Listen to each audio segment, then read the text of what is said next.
start our school board workshop.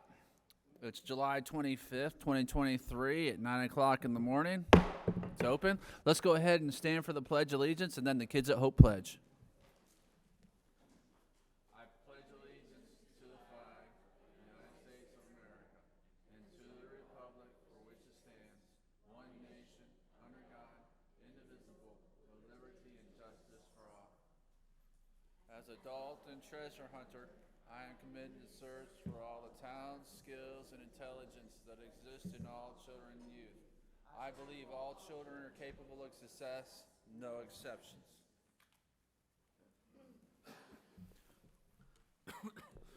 Before I go further on, I do want to make notice for the community that August the 1st is going to be our regular meeting, moved from the second Tuesday to August the 1st, and it'll start at 5 o'clock. Mr. Superintendent. Yes, so good morning. We've got 3 presentations today. Lydia, I'm going to go ahead and can you go to slide 26 first? That's kind of what I wanted to start with. Had a minor miscommunication.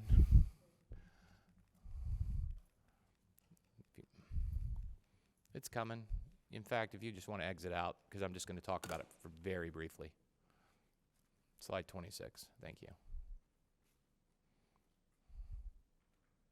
Thanks. Okay, so for all of our meetings, we kind of start with our plan, and I just wanted to talk about this briefly, and we've got some different presenters today. The first presentation is going to be on the strategic plan. Now, eventually, we'll have a 5-year strategic plan that the board will eventually approve. Nothing's being approved today, but what we've done is created a roadmap for the year with what our priorities are, and it's foundational. And the strategic plan is based on the work we did with the district accreditation team. And the district accreditation is all about bringing your community, getting input, what are people concerned about, what do they feel like our educational system should focus on. So a lot of that foundational work was done through our accreditation process last year. So what I'd like to do is with the 5-year strategic plan, there's a couple of things I want to point out that I'll spend a little bit of time on. One is all of our priorities should be aligned with our budget. In other words, what is important to us as a district, what is important to us as a system. And while I've been here, we've never had a 5-year strategic plan, but that is something I think from an organizational standpoint we need to have. The second thing is, where do we want to be 5 to 7 years from now with regards to student achievement? Now, I've framed everything that learning gains are our priority because so many things with regards to our children's readiness when they get into kindergarten. So many of our kids don't know or have the foundational skills. They don't know what a number is. They don't know what a letter is. But we're really prioritizing K-2 education over the next 2 years because the kids need to have those skills necessary for early literacy, especially in 1st grade, 2nd grade, 3rd grade, when 3rd grade is that mandatory retention year. Now, with that being said, I've focused on learning gains in our position in the state with regards to proficiency, but I do think that we need to have some proficiency goals. And looking at the history of the district, we've never been close to the state. We've been significantly behind the state in our kids' literacy and math skills, and our goals are really about foundational skills in literacy and math, and you're going to see some of the stretch goals in the strategic plan where I'd like to be over the next 5 to 7 years when it comes to how our students are reading and doing math compared to the state. So with that being said, Lydia, you want to go ahead and take us back to the beginning, and I'm going to invite Miss Bridget Hargenine, who was basically the chair of our accreditation group, and she's leading the work on this strategic plan, and I'd like to present that to you at this time. Bridget?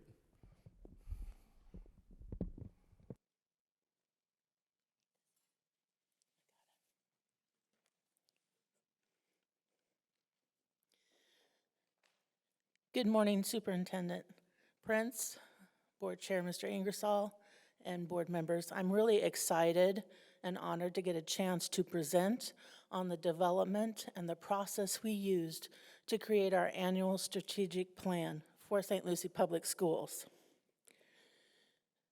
Whoops.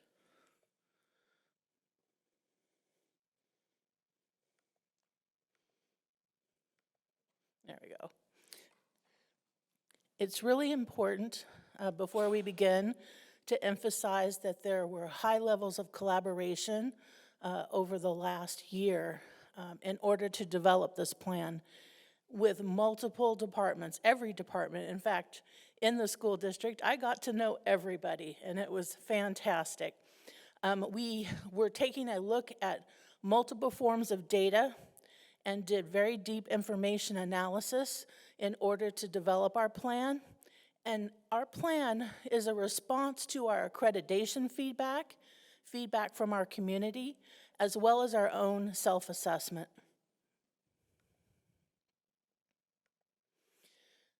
There was a very precise model that we used to develop our strategic plan.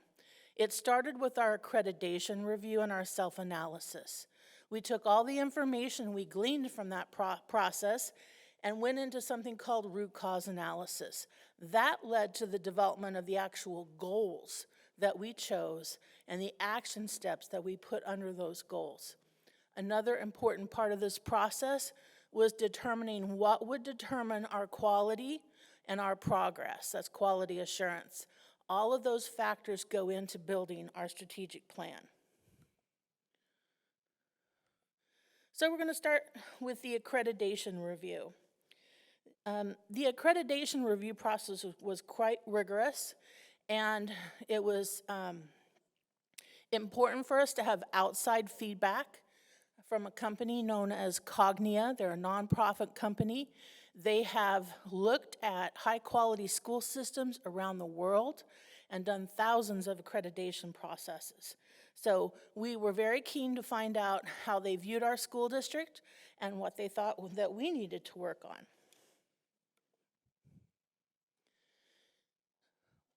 We used a very impressive group that I had a great time working with.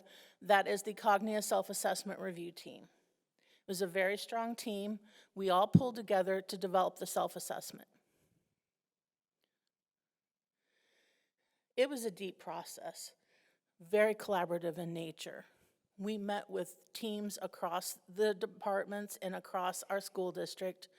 We had our schools involved in the process. And we also met with 12 different stakeholder groups in our community and got feedback from them as well. All of this went into the accreditation process, and all of this would go into the design of our strategic plan. We had to complete a self-assessment, look at all of our student performance data, look at our stakeholder feedback, and then look at Cognia's evaluation of us as well. So it's an extensive process that we used. I think this is important to highlight.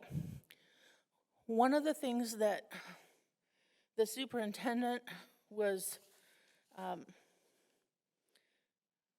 very excited to do, and that I wanted to do as well, was make sure that we had feedback from our stakeholder groups, from different stakeholders in our county. And I asked them a very important question. I asked them, pretend it's the year 2030. What would you like to see, hear, find going on in St. Lucie Public Schools? And that's really crucial, because if we know the hopes and dreams that our stakeholders have for the future, that tells us their values and what we should focus on as well. So our stakeholders had lots to say, and some of what they had to say follows national trends across the country. Parents want to see increased personalization for their individual student around how their student is educated. We're all concerned about mental health support and life management skills post-pandemic. Those are national trends. Post-pandemic, parents are wanting to make sure that we have strong community collaborations and connections again. Because during the pandemic, some of that had to die down for obvious reasons, and we'd like to see a return to those strong connections. and that includes more parent and student engagement opportunities in the schoolhouse. They love, I can't emphasize this enough, the strong academic interventions and support that their children are getting in the district, and they want to make sure that that continues into the future. And they want to learn more about our strong career and technical ed programs, not just at the high school level, but to make sure that we have career awareness activities that happen K-12. And the same concern that we have around pre-K through grade 2 and our foundational skills, that is also something that our community wants us to focus on as well, our stakeholder groups. Our stakeholders are very happy with the growth in our technology use in the district, and they're asking also to see us continue to flourish in that area and make sure our students had the opportunity to use technology to collaborate and to create. And then lastly, additional communication strategies, school to home. This is the millennial and Gen Z populations, asking for us to look at different apps and other forms of communication that they're using in their generations. One of the other important questions that I asked our stakeholder groups had to do with what happens after graduation with our students. What are the traits, the characteristics, and the skills that we hope our students leave St. Lucie Public Schools with? We've gotten very good at getting our students to graduation. We want to make sure that they are successful post-graduation. And so our stakeholder groups developed 5 key characteristics that they hope that our students have. That they're strong communicators, that they're good life managers, that they're resilient in the face of conflicts and understanding of self and others, that they're problem solvers, both creative problem solvers and critical problem solvers, that they're financially literate, and that they're good digital citizens.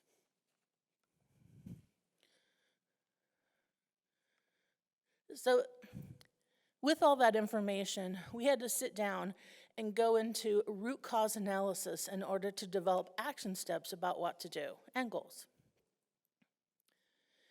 And so that required getting all the experts in the room. Everyone that's involved in reading in this district got together, and we began to look at, well, why are our scores the way they are? What processes, what cultural contexts, what resources are contributing to that situation? And then we began to unpack that. And that led us into our actual strategic planning and developing those critical initiatives. So in order to actually build a strategic plan, we had to expand out of our accreditation group into a much larger group of people that included those experts. So we held an additional 36 meetings to get to the bottom of things and to develop those goals and those action steps. We had to bring all of this information together in order to do that. So that would lead to the development of goals. So this is a sample goal statement that we have for reading. And what you're going to notice in our goals that we have written is you're going to see the words engaging, activating, and accelerating quite frequently. And that's the result of all of that information that came to us, that we need to focus on engaging instruction, that we need to focus on activating student learning, and that we need to make sure we're accelerating our students in their learning. So then we developed our strategic plan. And I think it's important to note that the strategic plan is a living document. It has to be, because we never know from moment to moment when events are going to cause us to need to reprioritize. Just think of the pandemic for a moment. You can be going in one direction, and then you need to reprioritize. So we know that this will continue to evolve with events. It has, because of its collaborative nature, ownership from all of our departments, and it definitely is there to help us maintain our commitments to our community. Quality assurance. Why quality assurance? Quality assurance is what's going to help us make sure that we're doing right by our students, that we are making progress, that we are being efficient and effective. When working with Cognia, an organization that has expertise in continuous improvement, they expected us to provide and use data from diverse sources, that this is a real value in how high-performing districts get ahead. They're going to look at a wide variety of data sources before they make decisions. So I want to take us back to the superintendent's goals to illustrate what I mean by quality assurance and how we're going to get after it in these goals. So we have our reading and our math goals. One of the first measures of quality assurance is making sure that whatever we do, it aligns to our vision, our mission, and our values. So we shouldn't be enacting things that don't align to that, or else we need to revisit and have deeper conversation about that vision, mission, and values. It should align to our 4 pillars that we have that organize the work that we do. Any action steps we take needs to match our goals. And then finally, we need key performance measures. That's the term we use for looking at how are we making progress? How can we describe that progress? So let's start first with reading and math and talk about building stretch goals. So as the superintendent said at the start of today, we want to make sure that we can match the state average, that should be a goal for us, that we've traditionally been a little bit below in reading math on that state average. Bridget, may I interrupt for a minute? Yes, Because I just want to further explain some methodology here. And you may be getting to this, but I'm the data guy. I own this. So I just want to explain to the board standardized tests. Okay, you're always going to have a mean, and the mean is always around 50%. Half the students are going to be above the mean, and half the students are going to be below the mean. Okay, so I want to just tell you sometimes what I feel like is a hamster wheel that we put kids through with regards to standardized testing. So let's look at 2015, and that was the proficiency, and on the far left, top left, is Florida. So in 2015, that was the first year of the FSA. First year of the FSA. 56% of the students were proficient in math. Now go to 2022 and 2023. 2023, with the new PM3, 56% of the students in Florida were proficient. So it's almost like I call it the road to nowhere, because the state never gets to 100% proficiency. It's always right there. If you look at St. Lucie County, look at where we were in math. 48% of our students were proficient in math in 2015, and with PM3, 48% were proficient in math. So basically, both Florida and SLPS has been flat on these 2 different measurement systems. If you take a look at reading, it's identical almost. Florida was at 52% with the FSA, and then in 2023 on PM3 they were at 50%, and then St. Lucie County was at 45%, and we're still at 45%. So that goes back to 2 arguments. One, with principles, my emphasis is always going to be on learning gains with principles, because that's how we get students back to proficiency. But I'd also say theoretically speaking, if we really are making changes in K-2 education, then when students start taking those assessments in 3rd grade and we're getting students to proficiency, over time we should see an increase in proficiency, and over the next 6 to 7 years we should be at the state average. And that is my expectation. Now, one thing I charge staff with doing, thank you, Bridget, one thing I charge staff with doing is if you do things the same way, you're going to get the same result. Okay? Now, I am going to tell you I'm not an expert in math. I'm not an expert in reading.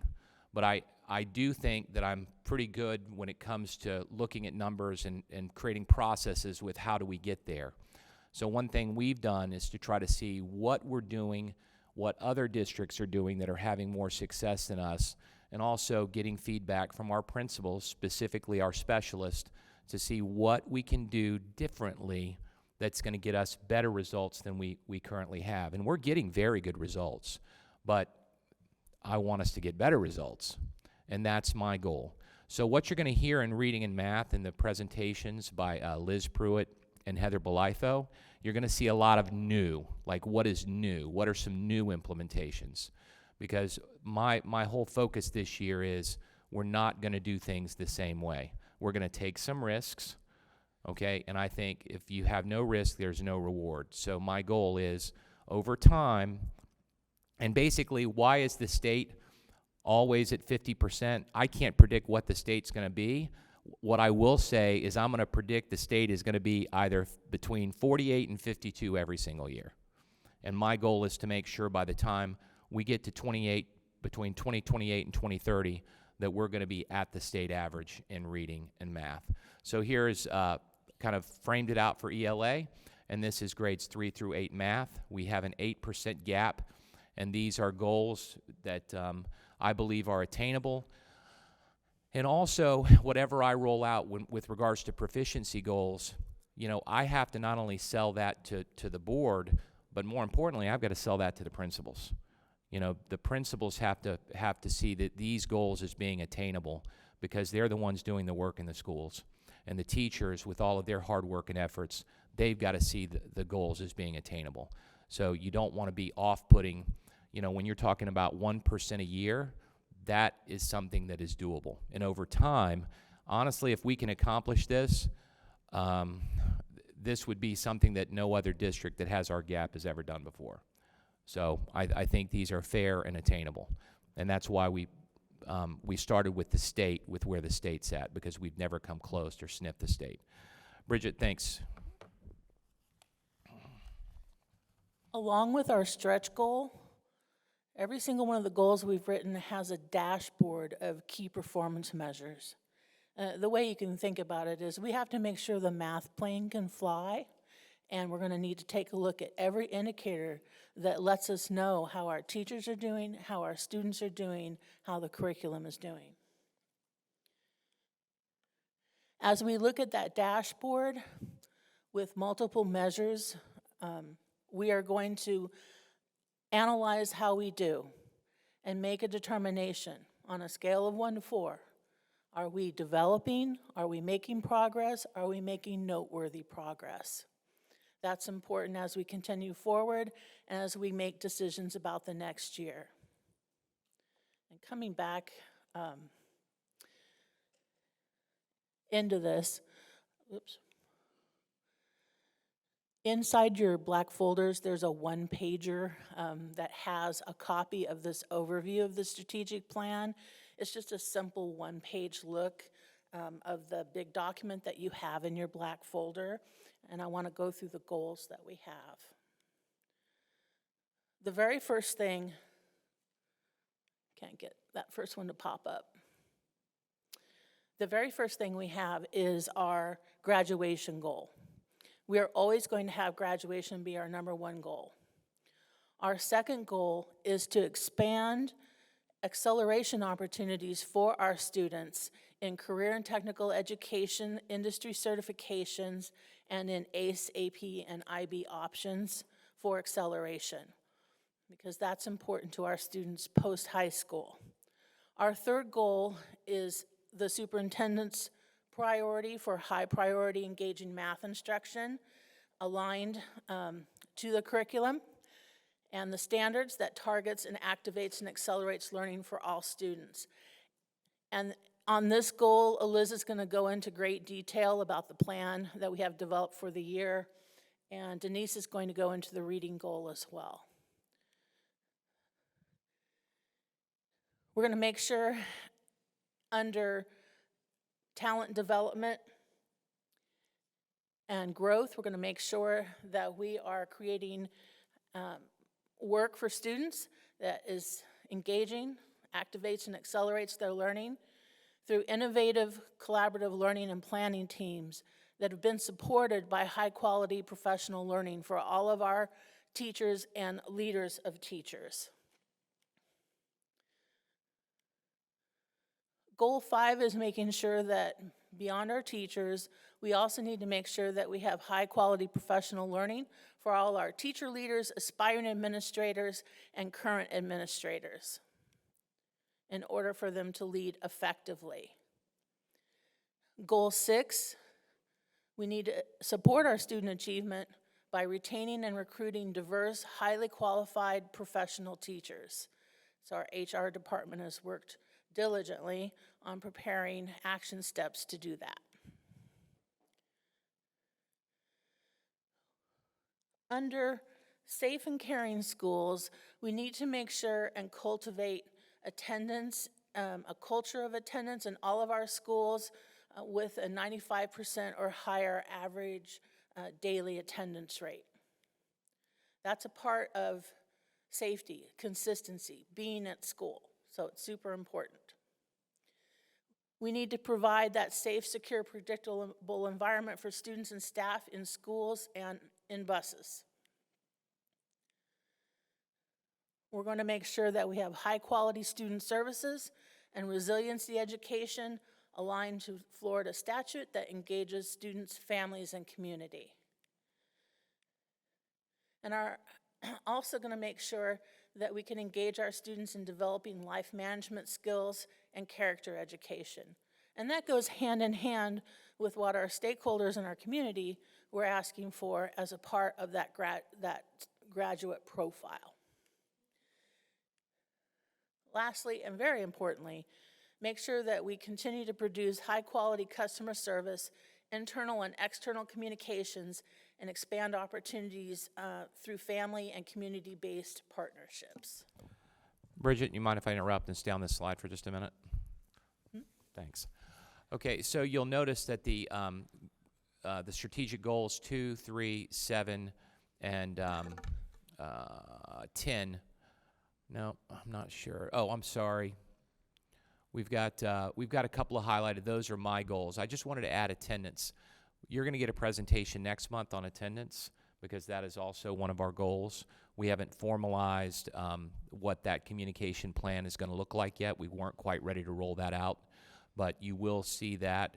That's going to be a critical piece of all of this because I've got a number of local media interviews, and you're going to see me talking about attendance ad nauseum. When you've got 55% of your high school students missing 20 or more days, that's a critical problem. 45% of our students in middle schools, a few of our schools, have missed 20 or more days. We have a real crisis with attendance. But that's a very complex issue, and we're working on that. And Lydia Martin will be doing a presentation next month for you. But everything that we do is going to be revolved around that, because if we don't make a dent in that problem, these other issues with regards to what kids are learning, regarding of what they're learning, is going to be impacted. Thanks, Bridget. I'm sorry. Oh, the one thing I also wanted to point out. Back, Sorry. You're going forward. You got to go back. Yep. Lydia, you want to help? We're going back to this. There we are. All right. I just wanted to point out to the board that under strategic goals, you'll see those 4 areas that things are numbered under. Those are our 4 pillars. So everything that we do with the business of this, the work of the district will fall under those 4 pillars. And I just wanted to make sure I pointed that out because that's something that Mr. Gent brought in 8 years ago that I really like. All right. Thanks, Bridget. Sorry. No problem. The last thing on this page to pay attention to is at the very bottom. It says high performance organization and resource foundational strategies, okay? And that's the fact that this strategic plan relies upon several departments that form our critical infrastructure, and those also support the work that we do. And you're going to see in the strategic plan that every department has a set of goals and a set of action steps that they're taking as well. So let's dive into taking a look at mathematics first. When you look at the way our goals are written, the first thing you're going to notice is at the top there's a gold bar, a gold box, and it's going to contain a department that is the chief warrior, if you will, that focuses on and strategizes about that goal. You're also going to see which pillar that goal is attached to. And in the blue box, you're going to find the goal itself. And underneath there, you're going to find the critical initiatives that we are undertaking for the year in that goal. And you'll note that there's some bolding and that the goals are grouped together. And you're going to see the words engaging, activating, accelerating, and maybe some other terms as well, like programmatic support. And those might be goals that we use where we're adding some structure or we're adding some personnel to help support that goal. After you get past the actual initiatives themselves, you're going to notice something called key performance measures. And that's the dashboard we're talking about. And that dashboard has that stretch goal listed first here for mathematics, followed by the other measures that we'll take a look at. And when we take a look at these measures, we're going to stop mid-year in January and do a temperature check on all these key measures. And we may have to make some decisions then and there because we're very vigilant and very agile in the work that we do to make sure that we're staying on track with our goals. And then at the end of the year, we'll do an after-action report on how things went. And then we'll take a look at the final data to see that quality assurance that we're looking for. Here's an example in reading as well. And you'll note the same structure is in place for all of our goals. And you can see the key performance measures that are attached to reading. So at the end of the year, when we're looking at one of these key performance measures, if it doesn't look the way we want it, then we know we have an action step we need to develop as a result of looking at that data.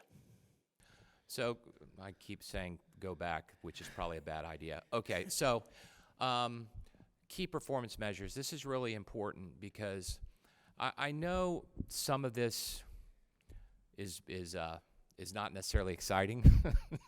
However, you have to have a game plan. And one thing that is very important to me is what I call intentionality. Why are you doing what you're doing? It's even how you build a schedule. If you're just throwing kids in a class, there's no intentionality to that. Why are you putting these kids in this class? Why are you putting these kids with this teacher? Everything with me has to be intentional. And that's how I built my career. I have a game plan, I execute the game plan, I get the outcome that I want. If I don't get the outcome that I want, then I have to take a look and see what we have to do differently. When I talk and look at those key performance measures for board members, that's very important to you because that's what I'm saying, that at the end of the year, these are the things I'm going to share with you.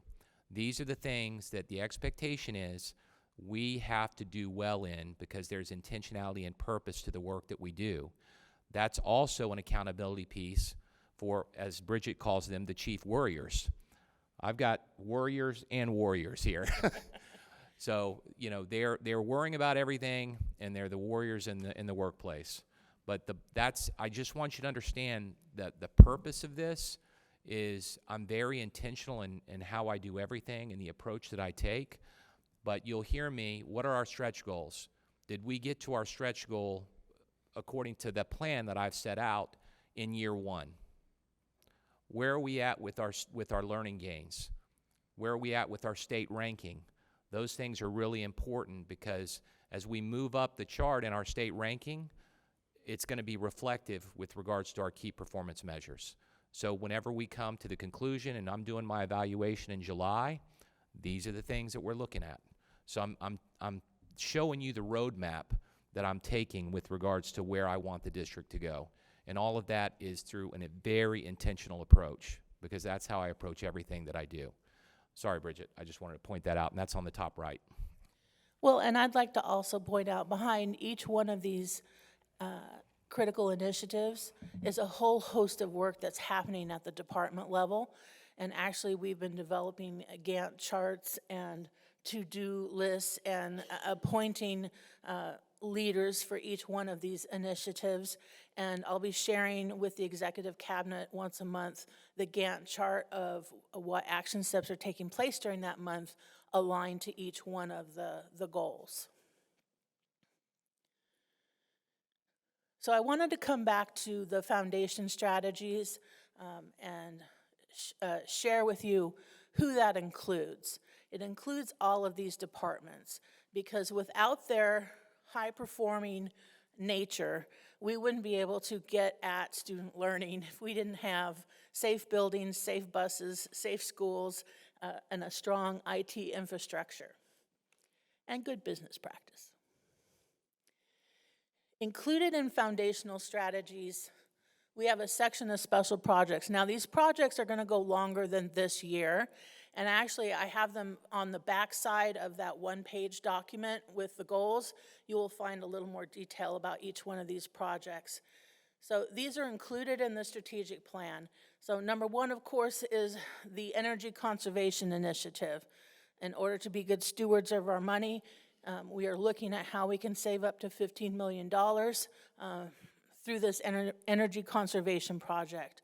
We're making sure that we have enough seats in schoolhouses for our growing community and our school construction plans. We have the upcoming half-penny sales tax initiative, which is crucial to maintaining the work that we are doing in the future. Also, the innovative preschool program that we're putting into place at FK Suite. This work is going to support our community and focus on pre-K. It's really important. Expanding Chester A. Moore Elementary to include some career exploration and to grow the size of that school and really help them connect to the community even further. And then lastly, the expansion of the parent portal, which is how our parents can make sure that their students are doing well in a way that is easy to understand and accessible. So those are the projects big projects that we have going forward. Bridget, I'd also like to add that most of these, if we will be workshopping with the board to just go into a deeper dive for what each of these means for the district. But these are some big projects we're working on. Thank you. Yeah, this is definitely a sneak peek. So the foundation strategies are set up a little bit different than the 11 goals that we have as they refer to our business-oriented departments. You'll note that they're organized by quarter. They represent major bodies of work that are happening. So underneath each one of those statements, each department's going to have a list of key performance indicators, or what they call KPIs, with details of how they get their work done. And at the end of the year, we will publish a list of milestones from that department for the year. And that is how we compiled our strategic plan. And just wanted to emphasize once again, it's an evolving document. It involved the collaboration and the ownership of all of our departments. And we're going to use it to continue to maintain our commitments to our community. Planning ahead, I think it's important to note that we have a cycle in place, and that every year, moving forward from the engagement review, we're going to build an annual strategic plan developed with our performance measures. We'll look at mid-year, how are we doing? We will do an after-action review process, and then we will move into planning for that next year. That should be cyclical in nature and lined up for 5 years at a time. All of that will help us get to transforming our futures for our students, one student at a time, into the year 2030. At this point, I'd like to Yep. So any questions? We're going to pause there. So the purpose of this was to give you a taste of what's coming next summer. You know, this is kind of a one-year roadmap based on the goals that you have approved with key performance measurements that I'll be looking at. And if we like this framework, then I would bring a 5-year strategic plan to the board this summer for your approval, and that's almost like our roadmap for the next 5 years. It's almost like I'm building in my goals each year through the strategic plan, because it's ever evolving. But I think it's from an intentionality standpoint, I want to provide very specific instructions and direction on what our priorities are as a district. And that also takes thoughtful planning with regards to budget priorities as well. So at this time, I'd like to take any questions, and then we'll go in after any questions on the strategic plan. We'll go into math and then reading, what we're going to be doing this year. Board members? I know it's a lot to take in. Ms. Richardson? I just wanted to say, Bridget, thank you so very much for the presentation. It was slow, and it was, I could follow you, so thank you.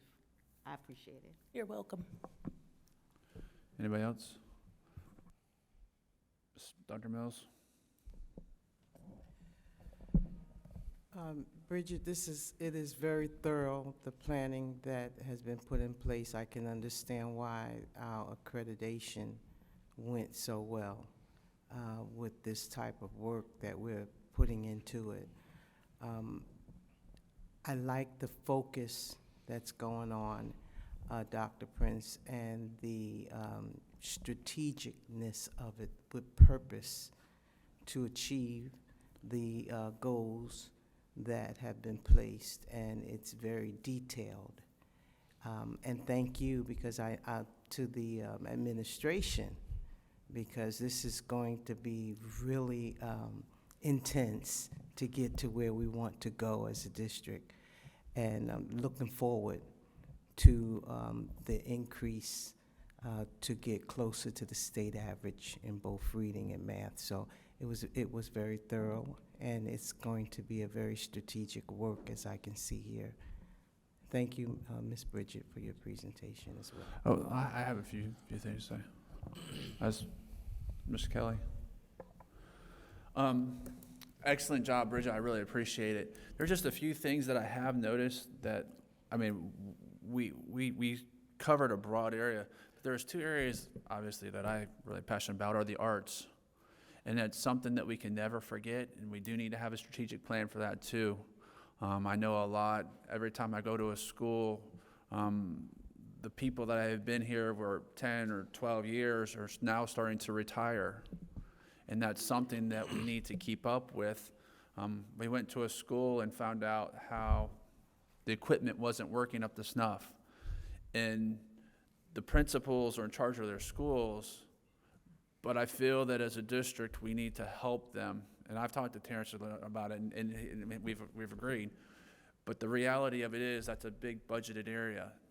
And I know that referendum dollars cover that, but somehow we need to pull the principals together and figure out where we're going and who's going to receive what. And the other one's athletics too. And athletics build a culture of our school. And it's just something that we should also be aware of. In 5 years, we're adding another high school. What are we going to do with stadium sizes? You know, how many soccer games are going to be played at South County and North County? And transportation is another 5-year strategic plan that needs to be looked at. And then I'll talk to you about slides 29 and 30. Okay. Just to respond to that, I think, Mr. Ingersoll, we have a couple of blind spots. I'm talking about, fine arts, athletics, because those are important. As a son who was a drum major at one of our large high schools, that's dear to me as well, because I do know we have kids that are passionate about that. Athletics, even ROTC, we've got some large programs that kids feed into, and not just that, find real purpose from. So I agree with you 100%. We are having discussions with the county government with regards to stadium in the Western Corridor, because that will be a necessity with regards to our growing campus. So I know that we've had conversations with them about that, but I agree with you. And once again, it's a liquid document. It's ever evolving, but I agree wholeheartedly. There was one other thought that I had, but now I've forgotten. So it's probably the greatest thought ever known to man that is just gone. So, but thank you, Mr. Ingersoll. Thank you again, Ms. Hargenine. Okay, Bridget, great job. former COVID queen, now strategic planner. All right, so at this time, I'd like to introduce our next presenter. Helen, were you going to tee this up, or Denise? All right, Denise Rodriguez. Good morning. So today we're going to continue that conversation of the goals that our superintendent, Dr. Prince, has set forth, and we're going to be really digging into our math plan and our ELA plan today. So at this time of the year, we spend a lot of time really focusing our efforts around these academic plans. We're very fortunate that with our new assessment data from the state, that progress monitoring, that we receive those results earlier than what we have in the past. And so that gave us the opportunity this year to be able to go and visit our schools at the end of our school year, and that really helped us to review that achievement data with our teachers, with our school-based leaders, with our instructional coaches, both in reading, ELA, and in math, to really dig into what worked, what are areas that we can better support you in the Office of Teaching and Learning, and how can we shape these plans for the coming school year. So at this time of the year, we're looking in our outside circle there, where we're really focusing in on the data, really digging into what knowledge do we need to be able to then pay it forward to our teachers, and then turnkeying those action steps. So today you're going to hear a lot about our plans, and then you'll hear a common theme that you heard in Mrs. Hargedine's presentation today, and that is that we're going to be in a constant cycle of reflection. We're going to be monitoring our implementation plans. We're going to be monitoring our data, both from the state level, from a district level, a school level, to make sure that our students are succeeding. So again, we're going to start with our math plans. So I'm going to ask Dr. Liz Pruitt to come to the podium to walk us through our math plan for the 23-24 school year. All right. Hi, we're going to start with math today and talk about 4 different action steps that we are taking as a district to help support mathematics. The first action step that we'll talk about is increasing math minutes in the elementary classroom. And then we're going to talk about our school-wide support with an additional position in the curriculum department. And then moving into professional learning opportunities with regards to mathematics and the adoption of supplemental curriculum materials to help support the understanding of math standards K-12. So again, our math strategic goal is to increase our math proficiency and our learning gains across all grade levels through that targeted math instruction that aligns to activating and accelerating learning for all students K through 12. So with our first action step, we talked about our math minutes. So we moved our elementary scheduling from 60 minutes to 70 minutes a day in an elementary classroom with regards to math instruction. With that 10 minutes a day, we're adding 1,800 minutes of instruction per year in math for our elementary grades. We also have the unique opportunity to add additional 30 minutes 2 times a week when we have schools that have an additional PE resource teacher, and that allows us to add additional time in our days for our math in order to help support number sense activities and developing that strong understanding of operations. This is new for this year as we go through. We've always had 60 minutes for our elementary schedule, and that addition to 70 minutes will help ensure that we have additional time for our students to master their number sense activities. Our second and third action step kind of work hand in hand. So we're adding an additional math curriculum developer to the curriculum department for school support, and we're also increasing professional learning opportunities. When we have professional learning opportunities For teachers, we have that higher retention rate of those teachers because they have an increase in their content knowledge as well as an increase in their confidence in teaching mathematics. And this allows us to build a stronger network of teachers that are working collaboratively together to share those best practices and ideas in mathematics. With that additional math curriculum developer, we're able to increase the support for our schools, our administrators, our teachers, and coaches, as well as having prescriptive reteach opportunities after state and local assessments. This allows us to have targeted professional learning with that follow-up support for our teachers.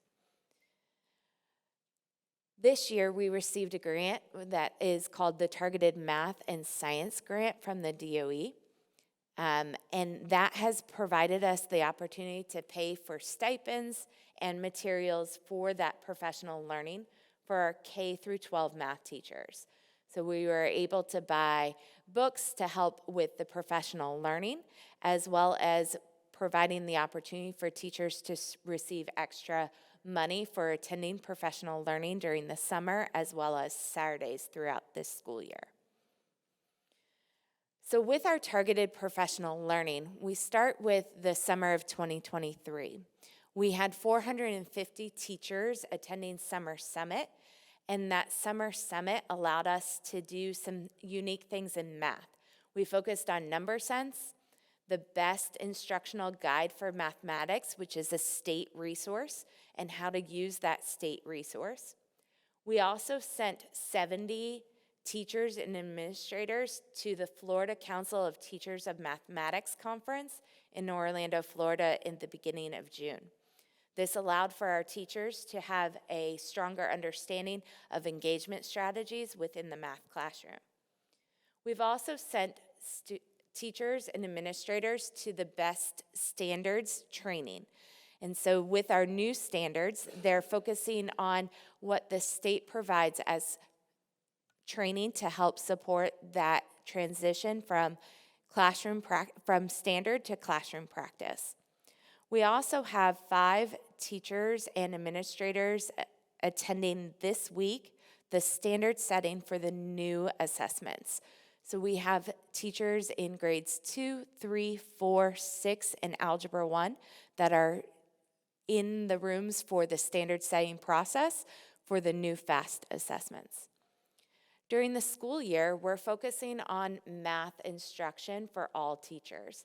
So we have at the beginning of the year, all of our math teachers are receiving professional learning during pre-service week.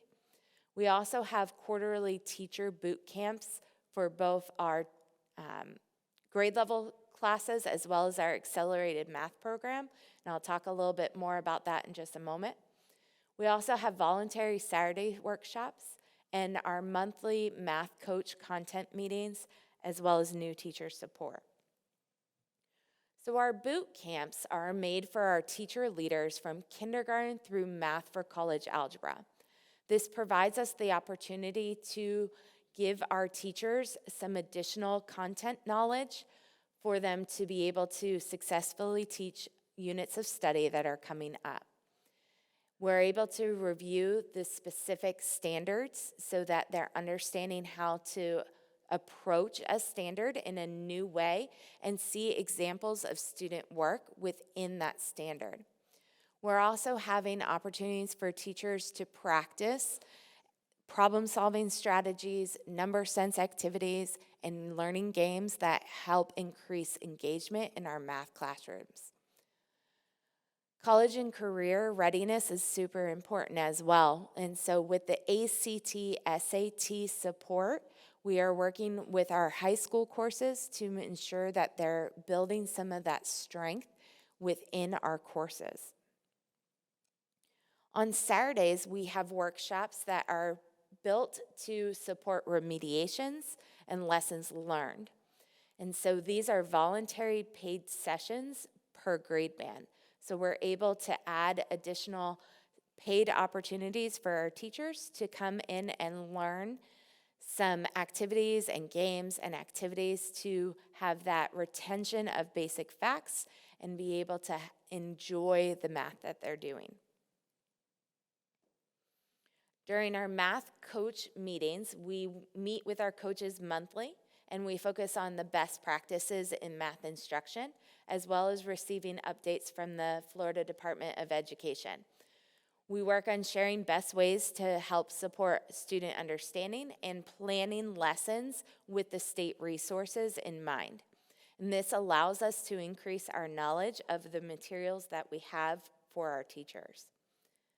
It doesn't end there, because we are also supporting our our school leaders in being able to provide them with support on helping teachers be able to work through those content and that ideas within the units of study. So this year we're adding monthly leader boot camps to support our administrators in supporting our teachers, to be able to ensure that they know what it looks like to master skills and understandings. Our last action step focuses on additional supplemental support. Last year, we implemented new standards and new core materials. This year, we're working on effectively targeting our students and our individual needs by adding supplemental core materials and providing additional tiered intervention support. Within those pieces, we have online supplemental materials as well as in-person supplemental materials. So our supplemental materials for elementary include things such as Hand to Mind, which focuses on conceptual understanding of mathematics, and it puts manipulatives in our students' hands. Ready Math focuses on small group instruction and really looking at that grade level support within our standards. And we're also adding in our elementary classrooms athletics, which focuses on spiraled instruction to help preview and review concepts within the entire school year as we move forward. All of these are new within our math block. We have also increased our diagnostic and instruction support for middle school and high school. We are adding Success Maker as well as IXL within our middle schools and high school. This allows for us to do standards practice and intervention as well as acceleration for all of our students. Our RFP was completed, which is a request for proposal, and it allowed us to add that supplemental core materials into supplemental materials for our students and focuses on that early intervention. These programs will help support schools in being able to differentiate their support within mathematics. We also have added some additional resources within our high school. We have a program called FEV Tutoring, which allows us to have individualized support for our students, and we're focusing on our students within 9th grade who are taking Algebra 1. So students are working with a one-on-one tutor to provide that support during class time so that the teacher is able to differentiate and the student is able to still get individual support. We're aligning the support to our scope and sequence that allows us to have those opportunities to open the door for our students to be able to be successful in Algebra 1 earlier. With the addition of IXL, which is a program for our high schools, it allows us to identify trouble spots and scaffold skills earlier in the implementation of standards. It allows us to reteach more effectively and provide students with individualized support. This is a new program. We have not had any of those pieces in our math and, of course, exams. So we're excited to be able to pilot that program for this year. We're also looking at our district tests and really providing teachers with additional action plans after assessments to ensure that they know what to do with the results that they're getting on a district test. We're also working to revise questions to be consistent with the state assessment and aligning our cut scores to be consistent with the state assessment as we have our staff going through standard setting currently. This is our math plan. Does anyone have any questions? Before we take any questions, can I just make a couple comments, Mr. Chair? Yes, sir, go ahead. Okay, so a couple of things. We go back to my term of intentionality. So if you're one of our principals or you've heard me do any presentation, I always talk about what impacts student learning, okay? And research tells us the number one indicator of how a student is going to perform on a standardized test is how much money their parents make. We have no control over that.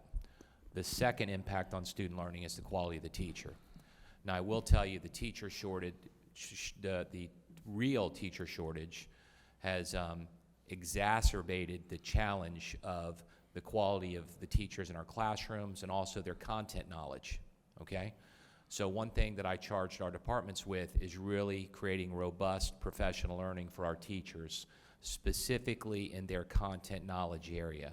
So, you know, I was really happy to see all that we've added with intentionality on providing opportunities for our teachers to enhance their skills and their content knowledge and also get that support that they need in their classrooms. Also, when do we do that? We've received money from the through grants to provide some of those professional learning opportunities on Saturdays when teachers have, you know, I know it's difficult to come in on the weekend, but it prevents us from pulling them out of classrooms during instructional time. However, we are going to have to do some of that simply because, you know, it's what I call an opportunity cost. You know, you get a better return on investment if folks feel comfortable with the content that they're teaching, even if occasionally you've got to pull them out of the classroom to give them some professional learning opportunities. The second thing that impacts learning is instructional time. One of the things we've charged our staff is carving out that additional 10 minutes of instructional time for math, which I think over the year will have a tremendous impact on student achievement. You're talking about 1,800 minutes of potential gained instructional time in math, which I think is going to be critical for us. So I just wanted to say thank you to Liz and Denise and your departments for really doing a deep dive and providing all these additional things that we can do this year that we've never done before. Lastly is getting the feedback from the principals. We did have some principals do some, I would say, different things, pilot programs, and some of them had big return on investments. And when principals have success doing something, that spreads like wildfire, you know, that we all want to do it. So we were really intentional, again, with that approach as to what worked, what were they using, and then providing those opportunities specifically to our elementary schools with some of those programs that they felt was very effective. So with that, I'll take any questions. Anybody have any questions, Dr. Mills? The one-on-one tutoring with the algebra, how is that, just so that the parents would know, the community would know, how does that work? Will it be online? Will it be after school? How would that one-on-one tutoring with algebra work? So we've identified specific students for that time within class. So they work with a one-on-one tutor online through an online platform called FEV Tutoring, and it's during class. We also have the opportunity to do it after school, but we see more success when it happens during school. To further that question, in regards to elementary, K or first grade or whatever, going up each class grade, if you have a student that's really struggling, you know, you have the small groups, you give them everything that you can give them. Is there a one-on-one type thing for them as well? And if so, when, where, and how? So there is opportunities within all of our schools to increase tutoring along the lines of being able to provide that individualized support. But with the different programs like iReady and those different opportunities, students are able to get remediation on the skills that they need throughout the day as well as after school with a teacher. Okay. So you said as well as after school? It could be before or after school, yes. Okay. And of course, we provide transportation home for that student after, or how It does would that work? depend on the school with the funding that they're allotted. Okay.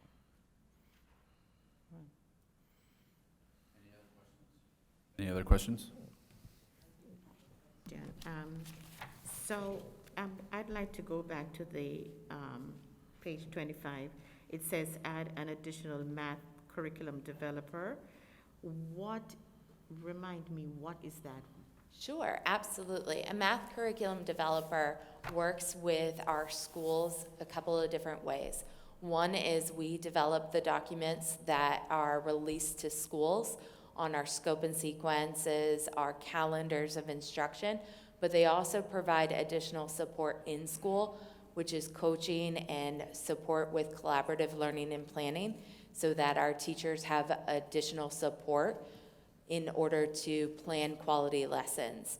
They will also be the people who provide professional learning to all teachers within the curriculum department. So this is more than one person. There are 4 now in our department. We went from 3 to 4. Okay. That was it, thank you. Thanks. Thank you, Dr. Britt. Moving 60 minutes to 70 minutes, is that a state mandate or just St. Lucie County? It is St. Lucie. Okay, thank you. Any other questions? Ms. Searchin? You said something about the PE times? Are we taking away from the PE? No, ma'am. We are required by the state to have 150 minutes of PE time, and so that stays sacred. But there are times within the school day that the 150 minutes have been covered, so we're using that additional time to add for math remediation. Thank you. Mr. Kelly? Yes, it's rhetorical. I'll answer it myself if you don't mind. One of the biggest things up there is math is, I'm not a teacher, but, I did teach, but I taught sales, and to realtors for many years. And, if I had to teach history, I wouldn't have a problem. I mean, God, stories and good time. You all know this. Everybody knows what I'm going to tell you. My question was, how do I, what was on the thing is, how do I increase the confidence in my math teachers? And it's rhetorical. Okay, I don't want you to put you on a spot for that. That's a tough thing to do, and I'm going to tell you how I would increase it, and you all know this. I'm just going to remind you because people need to get reminded all the time. It goes to the people don't care what you know until they know that you care, and it's just all about sales.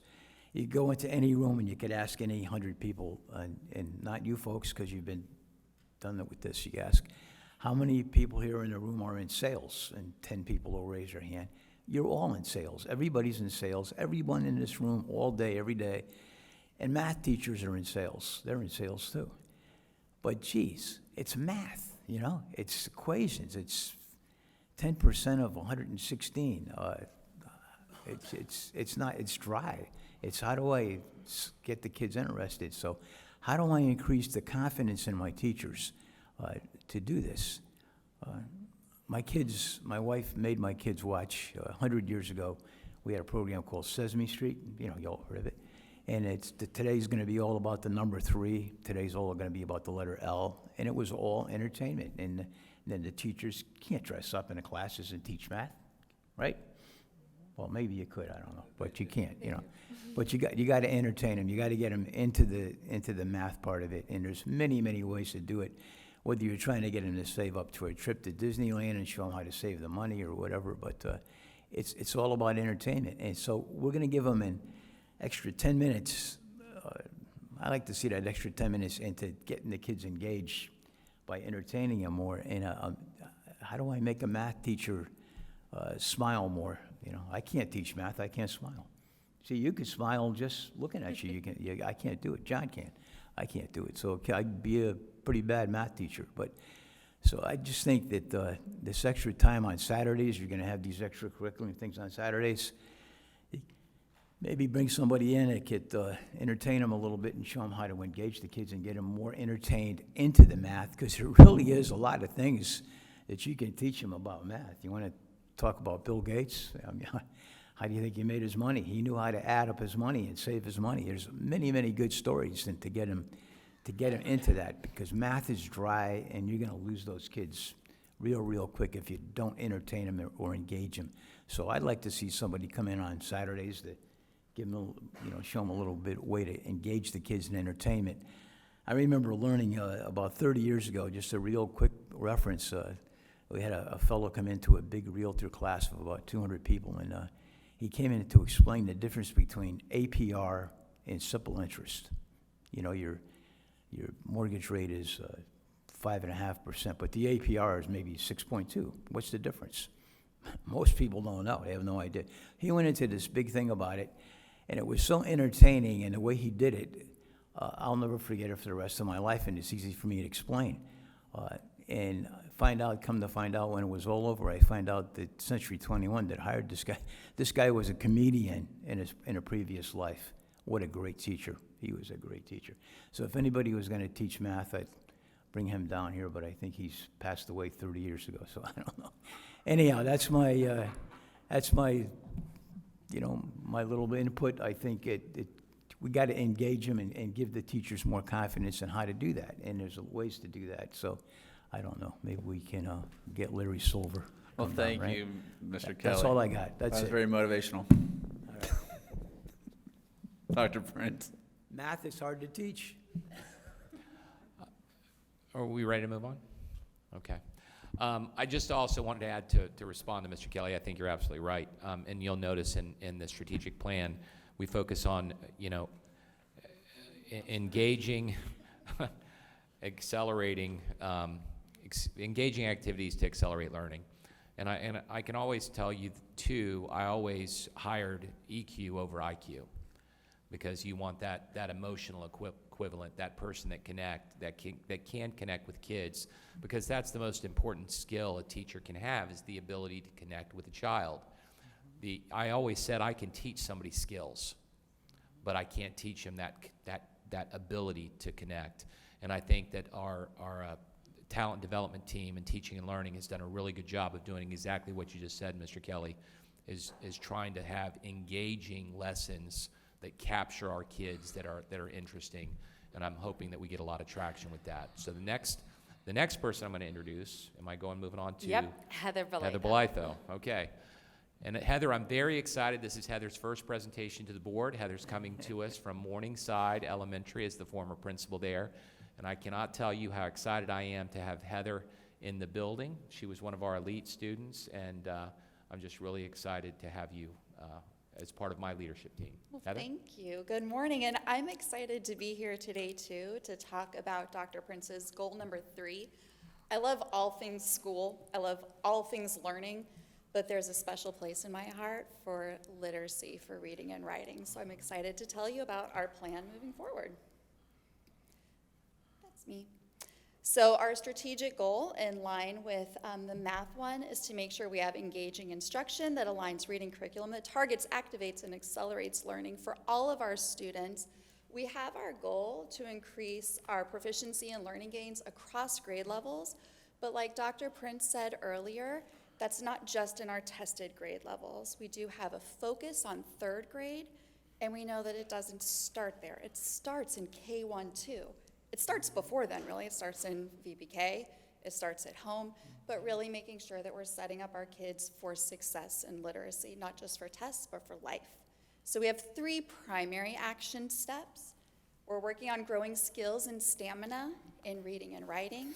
We're focusing in on those foundational skills and also building capacity amongst instructional leaders and educators. So jumping into action step number 1, we have 3 key components that we're working on: enhancing core and supplemental resources, focusing in on explicit writing instruction, and increasing that reading stamina. And the why behind it, it's really important for a strong foundation for all of our kids. Reading and writing matters across subject areas. It's not obviously specific to English language arts. We do need to focus on stamina. Some kids, and it's just like running, right? Some kids can sprint to the end of the street, but could they run a marathon? And it's the same thing with reading and writing. Sometimes you can write a paragraph, but can you write a full essay? You can read one passage and answer questions, but can you read 4 or 5 or 8? And then also, like we said earlier, it's just invaluable in life. So there are some things that we're doing to enhance and supplement what's already there. So we have literacy routines that really outline the different components that are required for solid literacy instruction, which are multifaceted, and we did revise those to make sure that we have those 10 minutes in math. We revised our literacy routines to make sure we have all of our necessary and key components really clearly outlined so that things don't get missed. This piece is exciting. We've added checks for understanding in our daily lessons in 3 through 5 so that students do have daily practice with here's mastery and here's how I show that mastery. We also have that in 6 through 12. We do have question stems outlined by standard.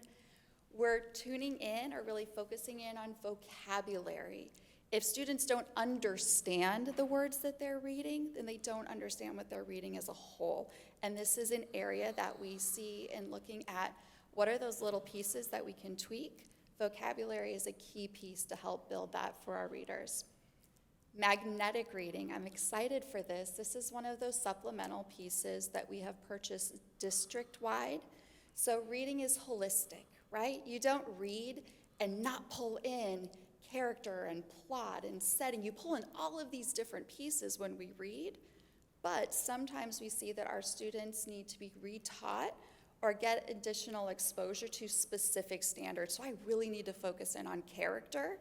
So here are some lessons and here are some passages that focus on character or setting. And then, so we purchased that, teacher's editions, as well as the student text for all of our 3rd grade classrooms district-wide. And we also, we're gonna talk about it a little bit later, but we also, just like we did for math, we got Savvas and we got IXL for math. In ELA, we added Imagine My Path for 6 through 8 and IXL for 9 through 12 as well.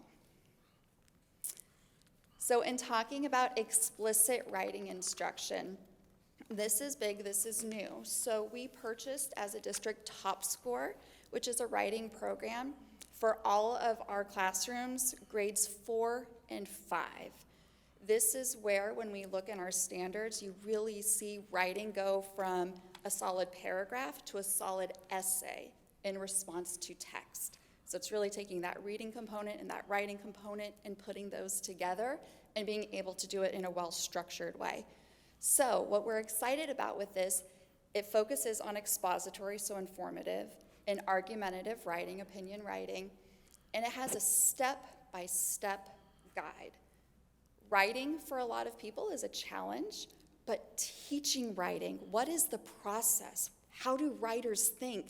And how is that different than reading as a reader to reading as a writer and preparing as a writer? So it's a step-by-step guide for educators where you can read the script, or if you're really skilled in what you're doing, you can expand upon. But the goal with this is to build capacity for teachers, going back to confidence, right? How do I feel confident as a writing teacher? This helps build that confidence so I can take it here in Top Score in this program, this prescriptive program, and now put it into a different format or a different area and use writing in that way.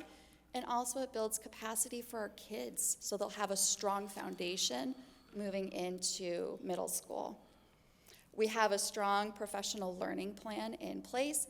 We have in-person days, we have district check-ins, we have during pre-service week, teachers are gonna be set up for this, and also individualized school support so that we can see, or in Top Score can work with the schools as well to see how can we help. Here's what we're doing on our end, on the Office of Teaching and Learning end. So we are starting with a Unit 0 in writing so that teachers have a firm and students have a firm foundation on our rubric, and we can get a really good pulse on where our students are currently as writers. In K and 1, we're providing booklets to help guide through the process of writing. It aligns with our core.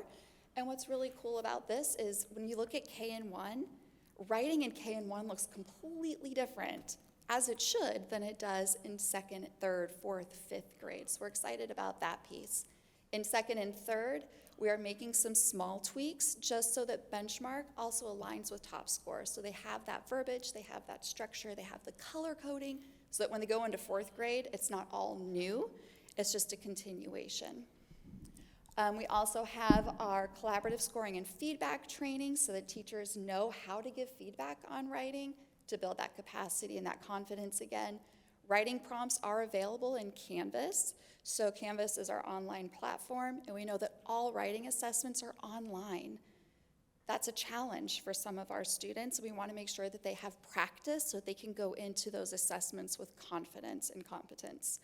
And we're also continuing in 6 through 12. We have an awesome program called the Writing Revolution, which is best practices in teaching writing. It's new. So we're going to move on to action step number 2, which is foundational skills. And when we think about foundational skills, we're really looking at 2 pieces. So I'm going to jump here for just 1 minute, because there are 2 different pieces when we're thinking about foundational skills and just reading in general. We have word recognition, we have language comprehension, and those come together for reading comprehension. So one of our pieces in looking at increasing stamina is encouraging read-alouds and independent reading. So one of the things that I learned as a reading teacher is our struggling readers often think that if you can read the words, you can comprehend. And they don't always understand that good readers are actually having a conversation with the text. Read-alouds do all sorts of amazing things. They expose kids to vocabulary, to different genres, but they help kids see that there's something else going on in a reader's mind when they're reading. They're asking questions, they're clarifying, they're making predictions. So encouraging that across subject areas, and then also independent reading. There is a mountain of research on the power of independent reading. And the graphic that you see over there on the right-hand side is looking at if a student reads less than a minute a day, they're exposed to about 8,000 words a year. If they read 20 minutes a day, they are exposed to 1.8 million words per year. That is huge. That's background knowledge, that's vocabulary. So when we're looking at those 2 pieces to come together for reading comprehension, the foundational skills piece, when we see students who struggle with reading comprehension, that word recognition, the foundational skills piece is where the deficit often lies. So how do we fill those gaps? When we look at our literacy routines, like we talked about earlier, we highlight all of the different components to make sure that we're hitting those foundational skills within that block.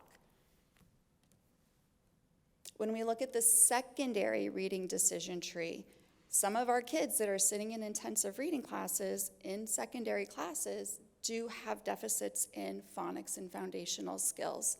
So there is a decision tree that we go through, and if it's determined through their assessments that that is the area of need, then they're put in classes and in tiered interventions where they're able to get that support. One of the areas where we're able to get that support is with our software. So in looking at middle schools, we have Imagine Learning. In high school, just like for math, we have IXL. And what's really cool about these programs and who they're designed for, because they're designed for these grade levels, if I am a 7th grade student and I'm working on phonics because I have trouble decoding multisyllabic words, I'm not going to have a little bunny jumping across the screen. It's going to be age appropriate for the learner. So we're excited for that piece because it really will meet students where they are. There are also some additional resources that we have available in thinking about our middle school students and our high school students who are in intensive reading or have been identified through that decision tree. On the bottom left, Reading Horizons. It's a program that we've purchased for our schools. It was implemented halfway through last year, and we have follow-up professional learning opportunities coming for the teachers who are implementing that. But again, it's phonics. which a lot of our kids sometimes think is babyish, but it's at a very grade level appropriate. It's in a very appropriate platform. We also have on the top left, this is new for this year, our phonics skills bags. It's through Benchmark Advance. We purchase these for every school, every K through, for first through third. And they are remedial sets that you can reteach. So this is something that teachers are receiving training on the 13th of September. They're able to pull students for small group, because if you see that students are really struggling with TH, here's a lesson for TH that pulls in all of those other skills that you need help with. We also have over on the right-hand side some additional supplemental resources that schools can choose to pull into their classrooms if they so choose. So something new this year in thinking about foundational skills, because it starts before they even come to us, is kindergarten readiness. So there are two pieces that we're excited about. First of all, we had 2 sites. On the right-hand side, those are pictures of our students who were in the pre-kindergarten program. So students were identified as having deficits in VPK, and they were put into summer camp programs where they really worked on foundational skills, and they're spelling out their names with Play-Doh in that picture there. And then on the left-hand side, it's one of our babies when they came through and picked up kindergarten readiness bags. So we got bags for every one of our incoming kindergarten students that has 6 weeks worth of materials for foundational skills in reading and in math. They have manipulatives, they have plans for parents. It's a really cool kit. It's new. And in thinking about closing those gaps so that our kids don't go into secondary school with foundational skills gaps, we do have an ELA interventionist at all schools, grades K through 8. We're really honing in this year on small group instruction and utilizing that time to the best, like leveraging it in the best way possible. We had our summer learning adventure camps for students with significant reading deficiencies, and that's one of our students there in the picture from one of our camps this summer. We also have a reinforced dedicated intervention block in K through 5, which is the sole purpose of that time is to reinforce foundational skills. The reading decision tree in 6 through 12, and then the MTSS process, which is making sure that students are getting supports that they need. Now we know that none of this happens if we don't have supports in place, so we are realigning some of our supports in ELA, going back again to Mr. Kelly, because we need to make sure that people have confidence and competence to implement these things. So one of the things that we're doing this year that we're excited about, ELA, our curriculum developers, and it's not just in ELA, it's in math, it's in science. We're working together with School Renewal, our instructional partners, to make sure that we're meeting the needs of all of our students. So that's an exciting partnership that we have going. Our K through 5 ELA curriculum developers are going to be partnering with schools to help build relationships so that when they do go into support, it's with someone that they know and they trust. And the same thing with our OTL instructional technology team. We have 4 members on that team that are pushing into schools. We're gonna go and have introductory meetings to optimize and support what's happening with technology so that our kids at the elementary level are ready for everything that's coming up in the world of technology. So when we're looking at that building educator capacity, in addition to realigning the supports, we have our coach interventionists and media specialist meetings and professional learning. So our ELA coach meetings, we're having those monthly, just like in math, and we do have those exit tickets, just like in math, so that principals know what is it that we focused on in those meetings so they can bring those back to schools. We also have our quarterly interventionist meetings to make sure that those who are working with our most struggling students have the skills and the resources that they need to meet students' needs and close gaps. And then our media specialist meetings. And thinking about all of this, our media specialists, we know, have a heavy lift right now. And one of the things that we're doing in addition to regular trainings and regular professional developments is having monthly voluntary meetings where they can get together and talk through, Okay, how are you supporting classroom libraries on your campus? What are the procedures that you're going through so that they can problem solve together and talk about best practices together? And then looking at professional learning, making sure that our teachers are getting what they're doing. On the left-hand side, those are the different formats through which we're giving it. We have paid Saturdays, self-paced Canvas courses, our professional learning days. And on the right-hand side, these are our primary areas of focus. So as we're looking at our coaches meetings, as we're looking at our PL days, as we're looking at all of these different things, here are our areas of focus so we can continue to reiterate that. Something that is new is the literacy coach endorsement.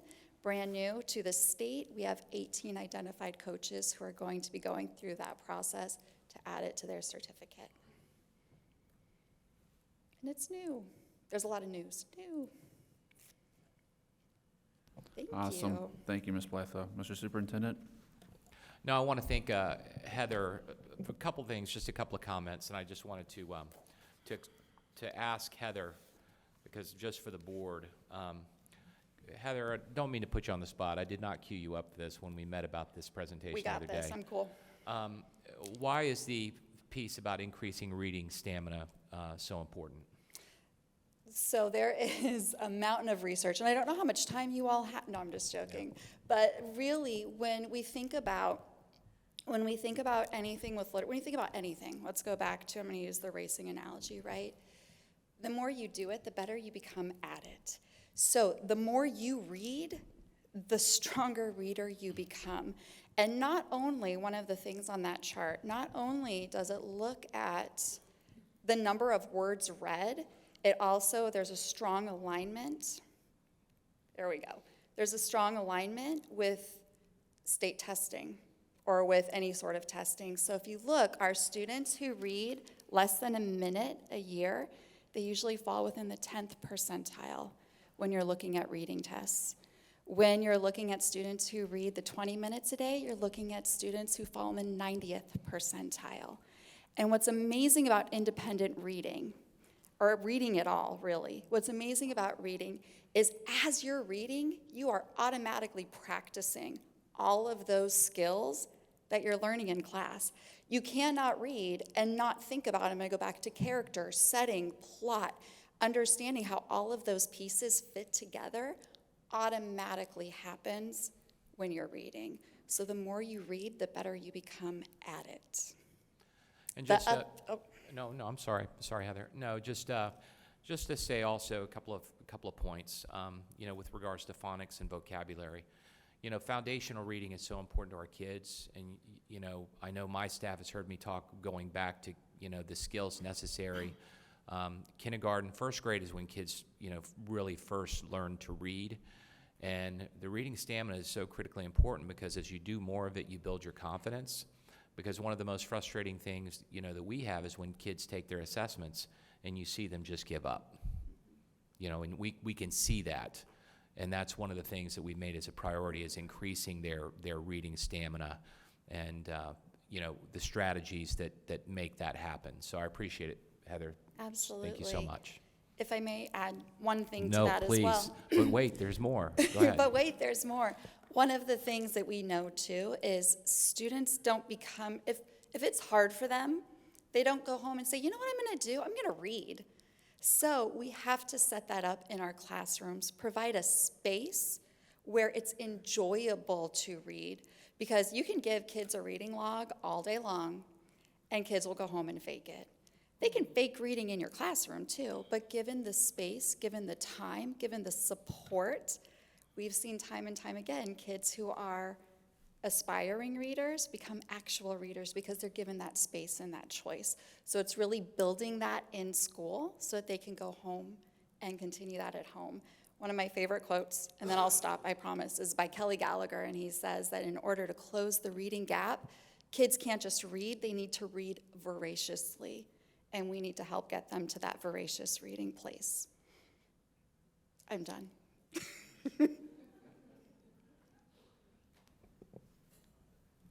Any other questions, board members?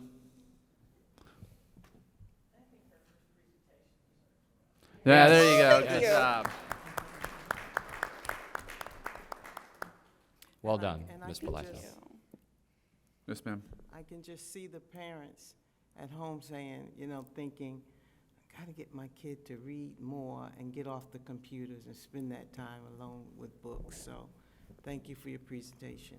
Thank you. I'm one parent that's saying that. I'm a grandparent right now, and I have some very strong readers, grandchildren, but you have different personalities there. And where I have the one that just graduated, he's an avid reader. He reads thick books like his mama. He's just automatically in him. And very strong writer because he's a very strong reader. But then I have the two younger ones who are strong readers, but they prefer to do other things other than read. So I'm already thinking, okay, we got to get them off of that PlayStation and that other thing and make sure they're getting that 20 minutes a day outside of what they're getting in school. And so I can see that, just the presentation alone with the community and the parents and everybody's own life saying, oh, I got to get my kid more into the books again. It makes at a home difference. to build that stamina. So I appreciate the presentation. Thank you. It all goes to, down into the same thing we were just talking about, how you keep them engaged. The computer does, I guess, in the games, but I'm not saying I know how to do that or make them have confidence in it. Get somebody else, because in my day, there's nobody in here old enough to remember this, Mr. Chairman, but in my day, got my attention, Father Quinn would say, Mr. Kelly, you want to look up here and pay attention, because you see this paddle right here? You're going to feel it across your backside in a couple of minutes. And they got my attention real quick. I got engaged. So I don't think we can do that anymore, so No, we find a gotta different have way. other I don't think strategies. that that's approved, no. That story's true, Thank you, Ms. Blythe. Thank Anybody you. else? Mr. Richardson? What does that space look like? You say you need to have that space for them, that they're going to be comfortable, enjoyable. In your mind's eye, what does that look like? So I think that it looks different based on the kid and based on the classroom, right? So in thinking about, and that's why we're having some professional learning on this at coaches meetings so that they can bring it back to schools. Because how do you set up that space, right? And how do you make it something the kids actually want to do? Thing number one is you have to get a book in a kid's hand. So sometimes kids will fake read, and there is a fear that in independent reading, kids will fake read, right?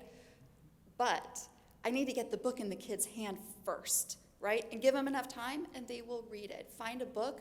You can find a book for every kid, and it doesn't have to be a chapter book. It doesn't have to be a novel. It can be a graphic novel. It can be anything with text, right? It can be Ripley's Believe It or Not, whatever, as long as it's approved, as long as it's an approved book, okay? So it really is finding what works for kids. In my classroom, there were kids reading under desks. We would have read and relax days, and they would bring in blankets. We came up with our own acronym, but it's going to look different in every reading space. But I think number one is making sure that we create a time, which would be during our reading block, which would be during centers.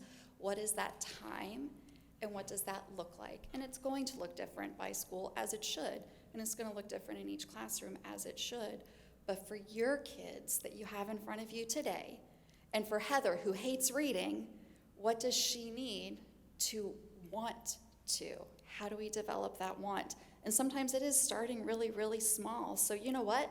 Maybe 20 minutes, I absolutely cannot do 20 minutes. Maybe it's starting with 5 minutes a day. You know what? For 5 minutes a day, we're going to independently read, and we're going to increase that. But we know if I can't read something I want for an hour, how am I possibly going to focus in on a test for 90 minutes? If it's something I really don't want to do and I struggle with. So it's building that space. Did that answer your question? You did. As with math, there's an extra 10 minutes. Is there an extra 10 minutes with reading? There is not, no. And actually, we revised our literacy routines so that we could make some room for math. So what we did do is we made sure that all of our key components are clearly outlined so we're not missing anything. And so that we have that 90-minute, we do have a 90-minute uninterrupted block which is just for reading. So I have my mini lesson, I have my whole group portion, and it looks different in different grade levels, but what's sacred in that time are those small groups and centers, so that as a teacher, I can pull my small groups, I can really hone in on what they need, and my students have that independent time to independently read, work on skills, work on vocabulary, work on writing, work on iReady. And again, that looks different in different schools and in different classrooms, but the core of it is the same. Heather, can I add something to that, just for Absolutely. clarification? Real quick, I just want to clarify to the board, our literacy block is significantly longer than our math time. Oh my goodness, Already, yes. yeah. Yes, So I just wanted to let everybody know we're not making math the most important thing. Literacy is our priority. They literally have double or almost triple the time for the math, but we added 10 minutes additionally for the math because those basic skills are foundational, and we need those skills to survive in our society, and that needs to be prioritized as well in our schools. So thank you. And So- Heather, may I include this, if you would, in a short amount of time? Can you just explain to parents at home how they can help us with the literacy with their child? absolutely. The number one thing that you can do with your child is to encourage them to read and to read with them. So going back to that read aloud portion, for some kids, reading with your kids is them sitting on your lap and you're reading to them. For some, it's sitting next to them and you can read your book. This is what my daughter and I do. You can read your book and they read theirs, or they read their magazine, they read their whatever, they read something, right? But making literacy a part of what you do at home. And here's the thing, we read as adults, we read every day, right? We're reading emails, we're reading news articles, we're reading all sorts of things. Having conversations about what you're reading and having that be part of your culture, that we talk about what we read, matters. So having a print-rich environment, all of those things, but you read at home, whether you read a book or a novel or not. So spending time with your kids, encouraging it, and having that conversation really matters. And I do want to go back to, if I can, just the time on reading, because that is really important. And Dr. Prince, if it's okay, not only do we have our 90-minute reading block, we also have anywhere from 35 minutes to 45 minutes for writing and for additional skills. We also have that dedicated 30-minute MTSS block, which focuses primarily on literacy. So there are a lot of parts of our day, and also science and social studies is, in a way, underneath that ELA umbrella because there is so much reading and writing connected with it. Well, that was going to be my next question, so you did answer that. And when you talk about the science and everything else, it stems from the core of all of that is reading.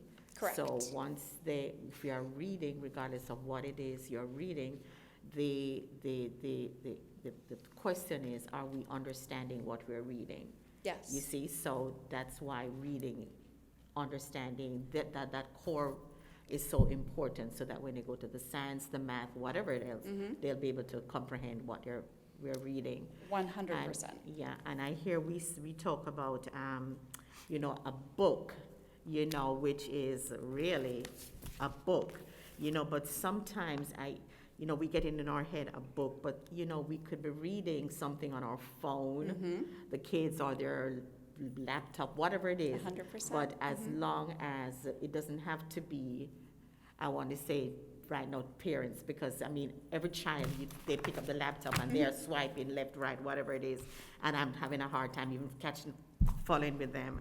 But as long as they are reading something, I think that's important. That's the message we want to get out. Like you said, whatever they are comfortable with, whatever that space is, just read something. Yeah. And that practice makes perfect, even if it's a minute, 2 minutes, that they enjoy. So I do like that. Now, as far as the interventionalists are concerned, do we have one at every school? Or more than one, or how many do we have? So right now, we do have one in every K through 8. We funded for 2. So we do have 2 at all K through 5s, K through 8, K through 5. And the reading coaches, do we have reading coaches at every school, or how does that work? So reading coaches at every school, and if I do start to misspeak, because I want to make sure that I say it correctly. I know the world of elementary much better right now than I know 6 through 12, so I want to make sure I speak accurately. Yes, all of our schools are Title I schools, and we do work with our schools to develop that budget to ensure that they do have a reading coach. So every school does have at least one literacy coach.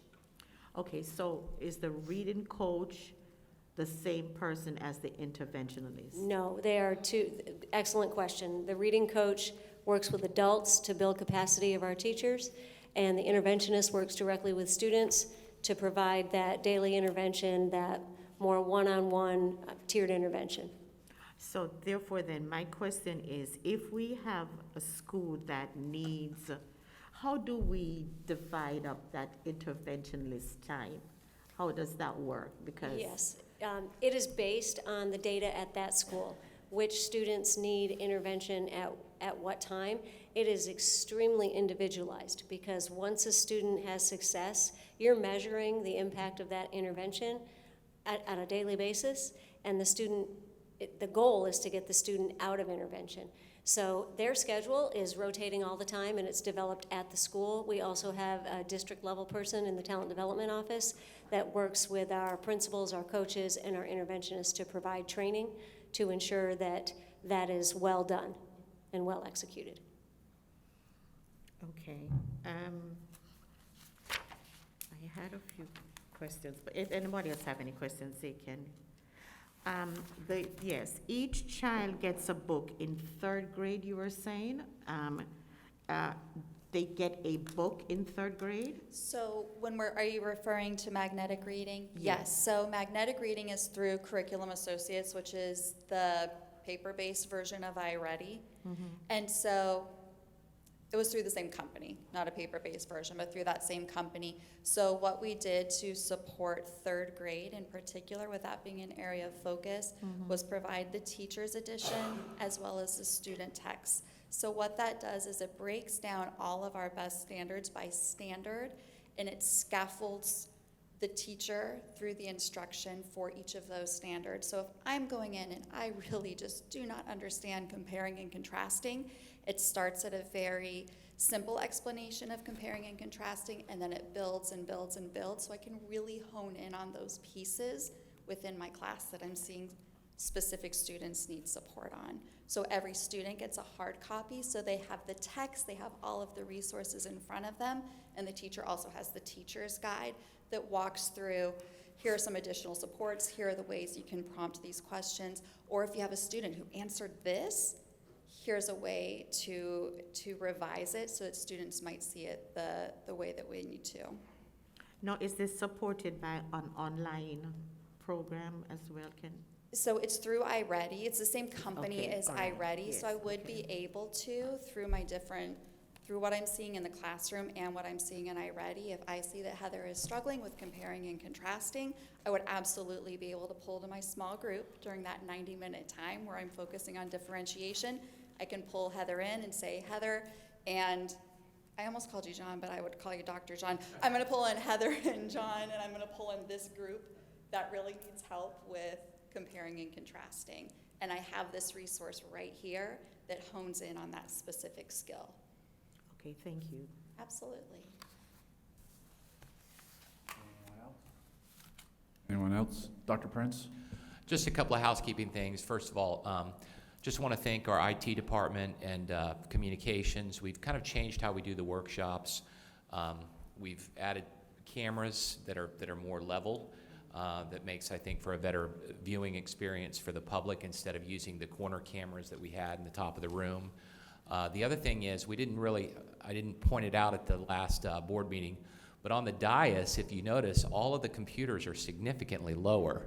So I want to thank Terrence and his team for actually working to lower that, so actually people can actually see you that are sitting in the public and you're not behind a giant screen. So I just wanted to thank everybody for that. Just one last reminder is our board meeting was moved up 1 week, and it is a week from today at 5 o'clock where we have our budget hearing. So I just want to make sure our board members are reminded of that. I want to thank the board members that were present yesterday for the leadership kickoff with our principals and APs. We had a wonderful event. In fact, I just wanted to add too, our survey results for the presentations of the day were some of the highest that I'd ever seen. And this is what was rolled out to the principals, and I think they were extremely appreciative of the work that had gone in, of all of the resources that they're going to be provided, and some of the prescriptive nature of what's going to happen this year. And also today was our new teacher symposium. I apologize for the miscommunication on the calendars, but I want to thank the board members that were able to swing in and say hi as we rushed over here as soon as that got started. And that concludes all my remarks, Mr. Chair. How was my evaluation of my speech? Yesterday? It was good? You did not have a separate line item. Sorry about that, Mr. Ingersoll. It's okay. But I thought it was great. I appreciate that. Mr. Kelly, it was very motivating. My wife was moved. Anything else for the betterment of the organization? Let's close this meeting.